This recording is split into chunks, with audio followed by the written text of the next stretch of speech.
El Portet de Sollana, un lugar recóndito en el corazón de la Albufera, es el punto de partida de nuestra próxima aventura. Apenas unas barcas y unos bancos que en verano tienen buena sombra señalan este espacio, que da acceso al llamado Tancat de Emilia y cuya visita merece la pena también por el trayecto. Una ruta de incomparable belleza por el sur del Parque Natural de la Albufera hasta la emblemática Montañeta del Sants, a la que si queréis nos podéis acompañar. Nada más empezar, nos encontramos con las primeras dificultades, con el fuerte viento que empuja al agua del lago hasta casi hacer desaparecer el camino, aunque ni esto ni nada nos va a parar.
La Montañeta del Sants es un promontorio calizo de 27 metros de altura sobre la llanura aluvial, ahora ocupada por extensos arrozales.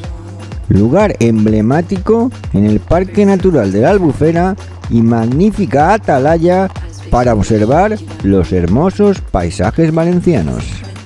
Un entorno muy degradado hasta los años 30 del siglo pasado, al ser utilizada como cantera junto a la contigua loma Llosa de Pedra, desde entonces se está intentando su regeneración con diverso éxito.